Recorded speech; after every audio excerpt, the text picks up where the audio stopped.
우울증은 아니야. 게으른 사람도 아니고 시작은 잘하는데 이 일이 끝까지 안 되는 사람들이 있어요. 언제 끝났냐고 얘기하면 곧 끝난다고 얘기해요. 이거는 누가 하려 그러면 그것도 자기가 하겠대요. 완벽하게 못할 것 같으면 아예 안 해버려요. 뭐 카이스트, 서울대, 고대, 서강대 이런 데 나온 사람들 중에도 다 있어. 만약에 성인인데 ADHD 끼가 있다 스스로 생각이 된다면 교정하셔야 돼요.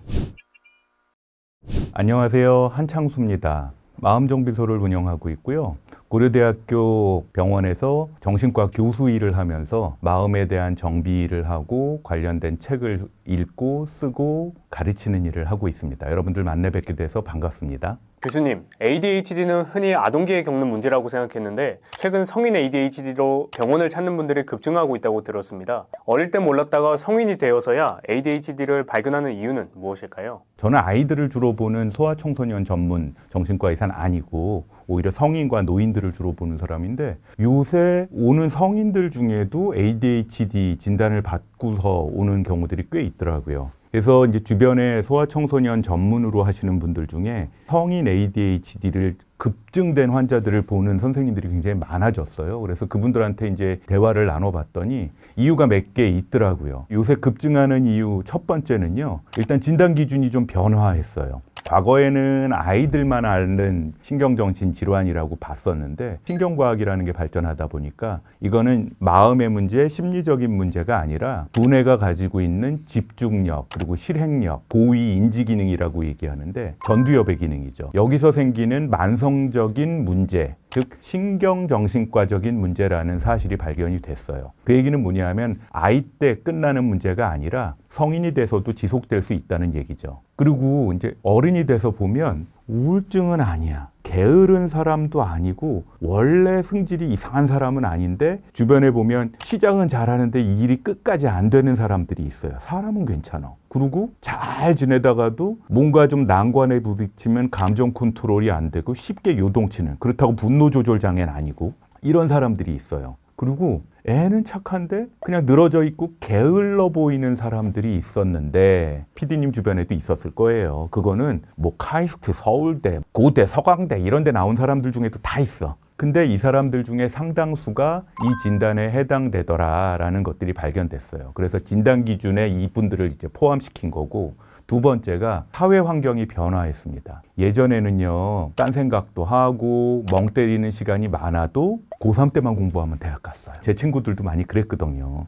직장 일도 뭐 농사 짓는 거라 그러면은 그냥 하다가 시도 한 수 읊고 개울가에서 잠시 쉬기도 하고 집중을 처음부터 끝까지 안 해도 되는 일들을 많았는데 현대의 일들이라는 게 24시간을 쪼개서 일을 해야 되는 일들이 많아졌어요. 저만 해도 제가 원래 게으른 사람인데 아침 일어나는 시간부터 시간 단위로 계획표를 쭉 정해놓지 않으면 놓치는 일이 자꾸 생기거든요. 그리고 동시에 한 개나 두 개 일을 해야 되는 경우들이 많아졌어요. 심지어는 운전하다가도 급한 메시지는 전화라도 걸어서 얘기해야 되는 일들이 많잖아요. 이걸 멀티태스킹이라 그러는데 이런 것들을 해야 되는 경우가 많아졌습니다. 이게 자연스럽게 잘 되는 사람도 있지만 한 번에 하나 이상 못하는 사람들이 있거든요. 이게 ADHD의 특성이 두드러지게 됐고요. 시험 공부도 보세요. 옛날에는 고3 때만 공부해도 대학 갔다 그랬잖아요. 지금은 초등학교 때 뭐 1, 2년 놓치면 친구들은 벌써 고등학교 과정 한대더라. 뭐 이런 얘기 들어보셨죠? 특히 저 대치동 저런 동네에.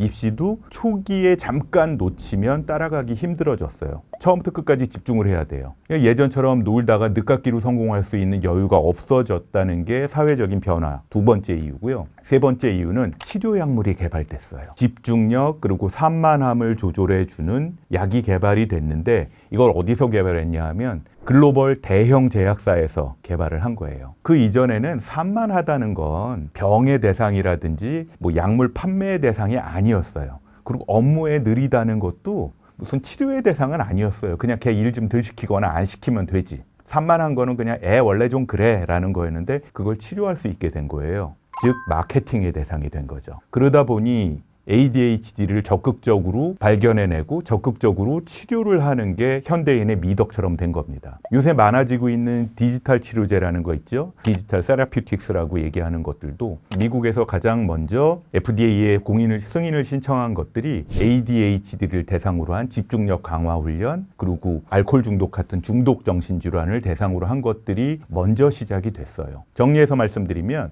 첫 번째, 진단 기준이 변화했다. 두 번째, 사회 환경이 변화가 돼서 너무 바빠졌다. 세 번째, 치료약물이 개발되면서 정신질환과 마음의 문제가 비즈니스의 영역에 들어왔다. 이게 메인 이유라고 얘기할 수 있겠습니다. 성인 ADHD의 핵심 증상은 무엇이 있을까요?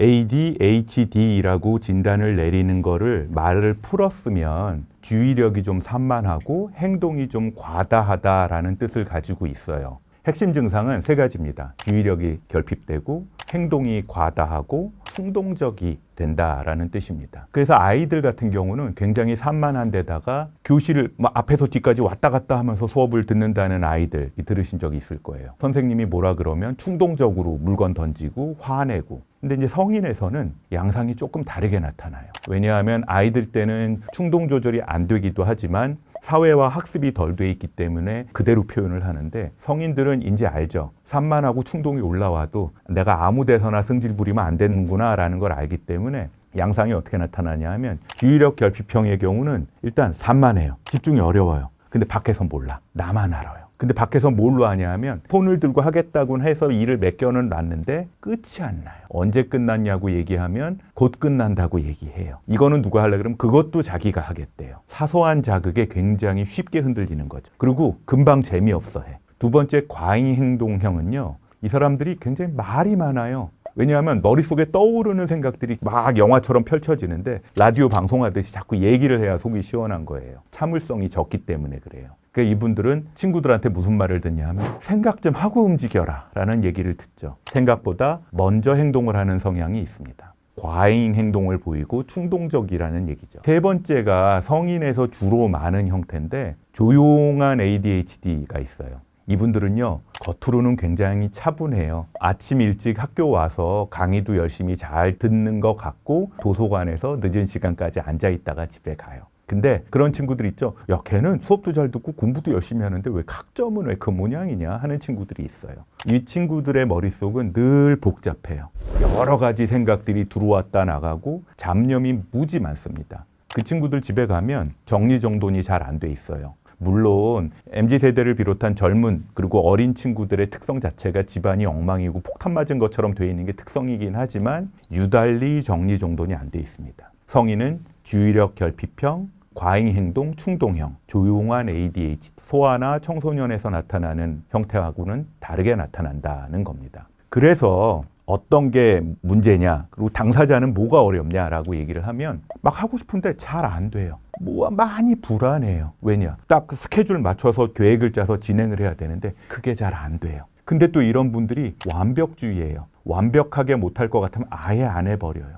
그러다 보면 어떻게 돼요? 일하겠다고 맡아놓고 미루죠. 연대에 있는 사회학과 교수님하고 연구팀에서 그런 연구를 했었어요. 꾸물거림의 심리학. 근데 그런 분들 중에 상당수가 완벽하지 못할 바에는 일을 그냥 안 해버리고 마지막 데드라인까지 버티는 사람들이라 그랬는데, 그분들 중에 상당수는 아마도 성인형 ADHD였을 가능성이 크다는 얘기죠. 일상생활에서 구체적으로 어떤 어려움으로 나타나나요? 크게 세 가지예요. 시간 관리가 안 된다는 거. 그래서 뭐든지 데드라인을 넘어버린다는 얘기입니다. 마감까지 미루다가 하기 전에 밤새요. 저도 좀 그런 특성이 있어요. AD기가 좀 있는데 그나마 머리가 있으니까 그걸 이겨내고 사는 거지. 마감까지 미뤄서 그거를 밤새서 해낼 수 있으니까. 근데 그러고 나면 탈진해요. 두 번째는 그게 잘 안 되고 사소한 자극에 예민해지다 보니까 감정 조절이 잘 안 돼요. 내가 뭐 스케줄을 맞춰서 하고 있는데 나름 그거에 어긋나는 일이 중간에 끼어들면 화가 벌컥 납니다. 그래놓고 조금 있다가 아까 화내지 말걸 집에 가면서 후회하죠. 제가 정신과 레지던트 1년차 때 약간 그런 성향이 있었어요. 해야 될 일이 워낙 많으니까 막 하다가 그 스케줄을 끼어드는 다른 일이 생기면 순간적으로 울컥하는 거예요. 그 5분만 지나도 후회할 일이잖아요. 그래서 제 윗년차 이대 나온 여자 선생님이 계셨는데 제 별명을 형광등이라고 지어줬었어요. 형광등 아시죠? 깜빡깜빡깜빡 하다가 나중에 켜지잖아요. 그런 일들이 이 성인형 ADHD의 두 번째 특징, 어려움이고요. 세 번째 어려움은 관계 피로감을 느낍니다. 약속을 자주 잊어버려요. 뭐 전화하고 왜 안 나오냐 그러면 그때 나가면서 다 왔다고 얘기하죠. 약속 시간부터 샤워하기 시작하는 친구들도 있어요. 그리고 말로는 하겠다고 그래놓고 실제는 안 하고서 상대방이 그거에 대한 항의를 하면 오히려 적반하장격으로 얘기하는 친구들도 있습니다. 이런 경우에 뭐 우울증이나 불안증이 있으면 치료하지만 이런 산만함과 충동성, 감정 조절의 문제만 있는 걸로 판단이 된다면 성인 ADHD 진단을 내리고 치료를 하게 되죠. ADHD의 예방법 혹은 치료법에는 어떤 것들이 있을까요? 이게 뭐 예방주사 맞는다고 감기 안 걸리는 그런 건 없고요. 가장 확실한 치료법은 첫 번째 약물 치료입니다. 메틸페니데이트 계열의 약들이 지금 엄청나게 많이 처방이 되고 있고요.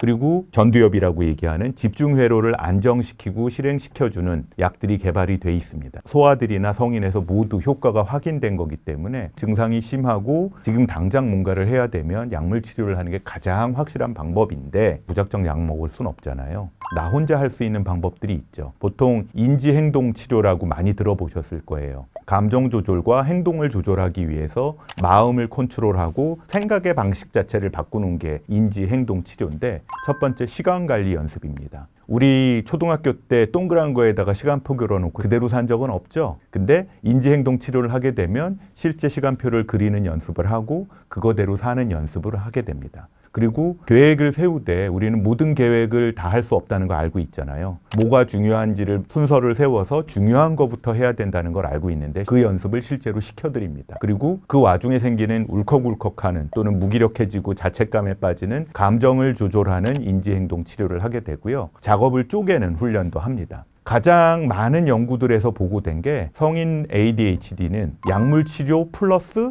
인지행동 치료를 하는 게 가장 효과적이더라라는 겁니다. 그거 외에도 우리가 일상생활에 살 수 있는 게 환경 생활 패턴을 조금 바꾸는 거예요. 벽에다가 시간표 붙여놓죠. 체크리스트, 오늘 해야 될 일. 그거 적어놓는 거 중요하고요. 무엇보다 내 행동에 규칙적인 루틴 만들기. ADHD를 가진 분들은 루틴이 너무 없어서 문제인 거예요. 기상시간, 식사시간, 공부시간을 고정시켜 놓고 정리하는 시스템을 굉장히 간소화시켜주고요. 그리고 핸드폰 알람이라든지 알림 시스템을 적극적으로 사용하게 합니다. 그리고 생활 습관을 교정하기 위해서 수면 습관을 완전히 잘 조절해야 되고요. 탄산음료 먹지 못하게 하고 카페인 음료 시간에 맞춰서만 먹게 하는 것들도 하고요. 가족 면담도 해줘요. 성인이 돼서 ADHD로 상담을 올 정도면 이미 가족들은 그 친구한테 지쳤거든요. 맨날 지 하고 싶은 대로 하겠다 그러다가 제대로 하는 꼴을 못 봤어요. 그리고 지가 뭐 하겠다 그러면 온 식구를 괴롭혀요. 지칠 대로 지친 분들이 많거든요. 일을 시킬 때는 하나하나 얘기를 해줘라 라고 얘기합니다.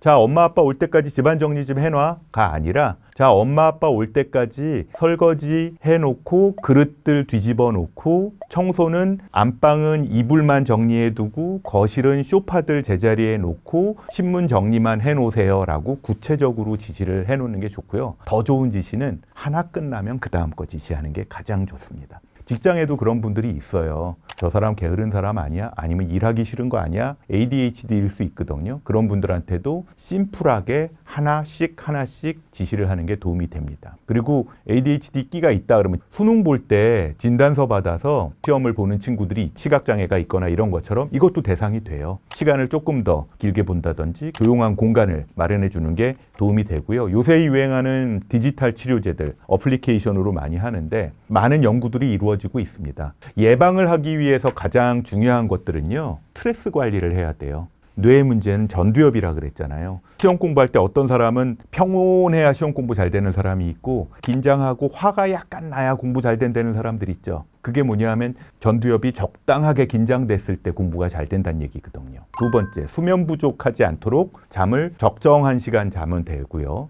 아이들의 경우는 운동 시간, 아침 기상 시간, 디지털 기기 사용하는 시간 아예 못하게 하긴 요새 힘든 상황이잖아요. 사용 시간을 조절해 줘야 됩니다. 만약에 성인인데 ADHD 끼가 있다 스스로 생각이 된다면 미루기 패턴을 교정하셔야 돼요. 모든 일은 단순하게 해야 된다라는 것들을 머릿속에 집어넣어 두시기 바랍니다. 마지막으로 ADHD 성형 때문에 일상에서 자꾸 실수하고 자존감이 낮아진 분들에게 교수님만의 즉각적인 행동 꿀팁 한 가지 전해주신다면요? 저도 종종 사용하는 방법, 저는 ADHD는 아니에요. 근데 약간 산만 끼는 있는 것 같아요. 첫 번째 방법, 3분 스타트 방법입니다. 우리 청소해야지 마음만 먹고 청소 안 하잖아요. 내 언젠가는 저 책상을 정리하고 말리라. 한지 지금 1년 넘었죠. 책상을 치우기로 마음 먹으면 3분 안에 눈앞에 보이는 책상을 정리하는 겁니다. 운동해야지 마음 먹고 지금 6개월째 안 시작했을 거예요. 운동을 해야 되겠다면 최소한 생각과 동시에 운동복으로 갈아입으세요. 자, 보고서 작성. 일주일 후에 월요일 날 달라 그랬으니까 아직 손도 안 대고 있을 거예요. 제목 페이지라도 지금 당장 만들세요.